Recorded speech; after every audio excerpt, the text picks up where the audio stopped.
In fact, ladies and gentlemen, we received a video. Look at that video. This is a human arm that was found this morning.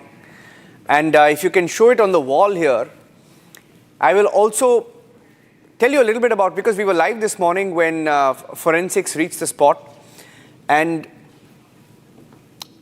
recovered this particular arm, and they carried it away. It was part of a live operation this morning. It was actually reported by one of the traders there.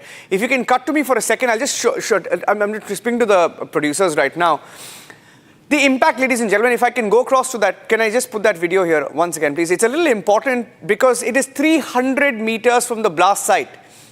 300, can you just remove the watermark for a second, Kulveer? Remove the watermark for a second because it's important. You see the arm, this is a human remain. What you see here is a human remain. It's a forearm. It's somebody's forearm, ladies and gentlemen. Just think about it. 300 meters from the blast site, someone's forearm is lodged on top of a building 300 meters away. That was the intensity of this blast that took place outside the Red Fort. Unbelievable. In fact, we couldn't believe it this morning. There was a picture of the forensics picking up the forearm and carrying it away for forensic examination. We don't know, but what we can tell you with certainty is that at the blast site, the car bomber, whose name is Umar Nabi, who was at the wheel, a part of his leg was lodged between the brakes and the steering wheel, and they found a part of his leg still lodged inside that car. A very little part, because it was lodged inside and it didn't move away because of how, because of the intensity of that particular blast. But many other people, 12 lives have now been lost. 12, that death toll has gone up to 12. And we've been reporting how, and Rakshita was outside the Gauri Mandir there, Gauri Shankar Mandir, and she spoke about how human remains were found inside the temple premises, which is almost 100-150 meters away. And this particular shot, in fact, one of our reporters was on the field, and a trader sent this video to her, talking about how a human forearm was found nearly 300 meters away. And that was the intensity of the blast, which in itself tells you how well prepared they came. Rakshita has been talking about it. Let me go across to her. Rakshita, you spoke about how human remains were strewn, flown almost 300 meters away, right? That was the impact of it. And we're seeing it in pictures. I mean, it's gory, but the story has to be told. Absolutely. What unfolded was absolute horror in that blast that took place on 10/11. So this is the blast site. That's gate number 1. That was the parking spot, and that was the spot of the blast, and that is completely sealed. Now from there, if you can just estimate, this is the Jain temple where we've been reporting from. Many pieces were found from here, from vehicle pieces, some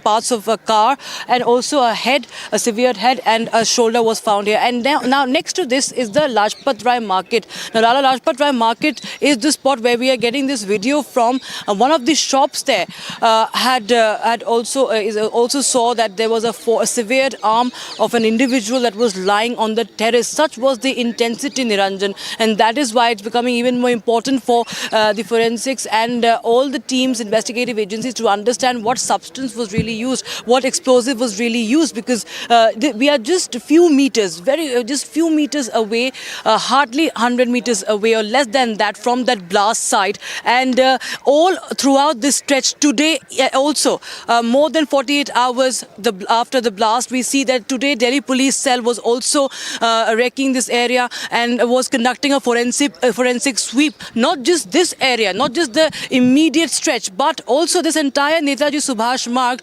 was covered today by the Delhi police cell. They were looking at all the drain, the sidewalks, the dividers, all the pathways. They spared no corner today. The forensic team, the FSL team, has been doing their job for the past 48 hours. But yes, we see the Delhi police cell today also this afternoon was in fact deployed in every corner and conducting with gloves in their hand. Their hands were covered with those disposable gloves, and they had those polythenes in their hands, as we showed in the afternoon, and they were checking all the trees, all these saplings and the pathways, and even those vendors. These are all shops that are shut now.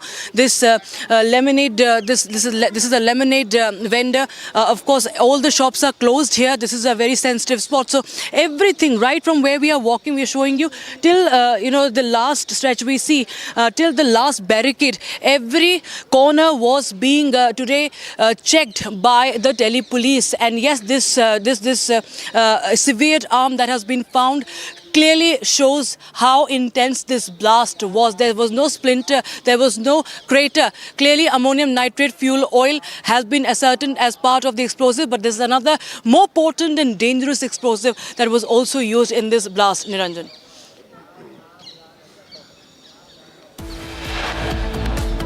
Okay, I'm told that we are swinging to a very, very short break, viewers, but we'll be right back with all the latest developments coming in as investigation is now widening from the Al Falah University to the headquarters in Okla to the raids that are being conducted in Jammu Kashmir. We'll get you each and every detail, every minute-by-minute development only on Republic TV.